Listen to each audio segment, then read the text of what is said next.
매일 성경과 함께하는 오늘의 큐티 시간입니다. 7월 22일 오늘의 말씀은 요한계시록 14장 14절에서 20절입니다.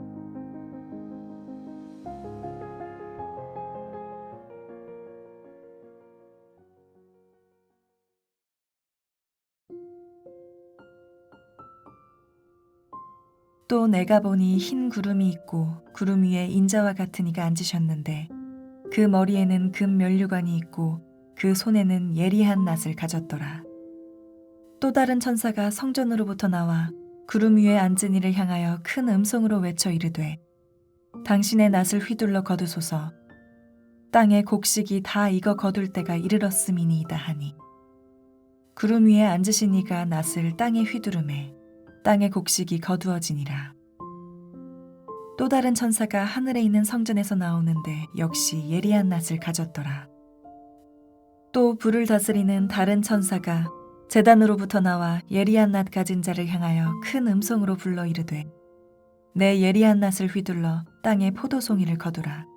그 포도가 익었느니라 하더라.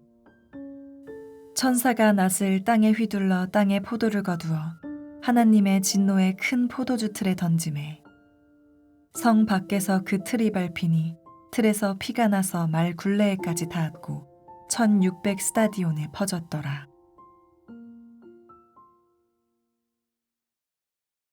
안녕하세요, 묵상가족 여러분. 말씀 묵상을 통해 하나님께 잇대어 살아가는 우리 모두가 되길 축복합니다. 오늘 말씀은 요한계시록 14장 14절부터 20절 말씀입니다. 오늘 묵상 본문은 두 가지 추수의 모습을 담고 있습니다. 14절부터 16절은 천사의 간청으로 인자가 성도들을 추수하는 내용을 담고 있습니다. 인자가 행하실 종말론적 구속의 열매를 보여주는 그림이라면 17절부터 20절은 심판을 실행하는 내용을 담고 있습니다. 14절을 보면 심판자로 등장하는 인자를 인자와 같은 이라고 표현하고 있는 것을 볼 수 있습니다. 다니엘 7장 13절에도 이와 같은 표현이 기록되어 있습니다. 다니엘 7장 13절에서 인자와 같은 이는 구름을 타고 옛적부터 계신 이의 보좌 앞으로 인도됩니다. 하나님 앞으로 인도되는 것을 말씀합니다. 오늘 본문에서 흰 구름이 있고 구름 위에 인자와 같은 이는 다니엘 7장 13절과 14절과 자연스레 연결이 됩니다. 인자와 같은 이는 그리스도로서 흰 구름 위에 앉아 있고 그 머리에 금 면류관이 있고 손에는 예리한 낫을 가지고 있습니다. 예수님은 권세와 영광 중에 재림하실 사람의 아들이십니다. 예수님은 승리의 면류관을 쓰신 왕 중의 왕이시고 예리한 낫을 가진 세상 끝의 심판자이십니다. 오늘 본문에서는 승리의 상징으로 면류관을 쓰신 모습으로 나타나 있으나 19장 12절에는 이미 승리하신 통치자로서 왕관을 쓰신 모습으로 표현되고 있음을 볼 수 있습니다. 특별히 14장에서는 여러 천사들이 등장을 하는 것을 볼 수 있습니다. 6절과 8절, 9절에 다른 천사라고 표현하며 새 천사가 등장을 합니다. 그리고 오늘 본문 15절에서 또 다른 천사라고 표현하고 있는데 앞에 새 천사와는 구별된 네 번째 천사를 말합니다. 앞에 나오는 새 천사는 다가올 심판을 선포하고 이 네 번째 천사는 심판 집행 명령을 전달하고 있습니다. 구름 위에 앉으신 분이 그리스도이시기 때문에 이 천사는 그분을 향하여 큰 음성으로 당신의 낫을 휘둘러 거두십시오. 거둘 때가 이르러 땅의 곡식이 다 익었습니다. 외쳤습니다. 익은 곡식을 거두는 것을 성경 여러 곳에서 말씀하고 있는데 특별히 요한복음 4장 35절부터 37절을 보면 뿌릴 때가 있으면 거두실 때가 있음을 말씀하는 것을 볼 수 있습니다. 그러한 추수의 때가 지금 도래했다는 것입니다. 하나님은 하나님의 때에 익은 곡식을 거두어 곡간에 들이시고 가라지들은 거두어 불에 태우실 것입니다. 하나님께 택함받은 백성들은 하나님의 때에 거두어 주실 것입니다. 이렇게 추수의 비유로 택함받은 자들의 구원을 보여주셨다면 이제 17절부터 불신자들에게 임할 심판의 모습을 보여주고 있습니다. 먼저 17절을 보면 또 다른 천사가 등장합니다. 그런데 그는 인자와 같은 이와 같이 예리한 낫을 가지고 있습니다. 포도 거두는 것도 곡식 거두는 것처럼 예리한 낯이 필요함을 보여줍니다.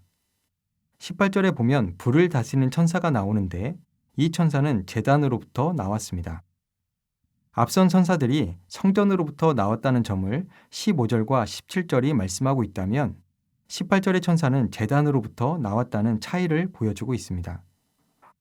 천사가 나온 제단은 어떤 제단일까에 대해 번제단이 아니라 8장 3절부터 5절에서처럼 향단일 것으로 해석을 합니다.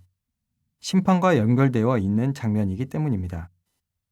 8장에서는 천사가 성도들의 기도향과 함께 불을 담아다가 땅에 쏟을 때 하나님의 진노의 상징으로 우레와 음성과 번개와 지진이 났습니다.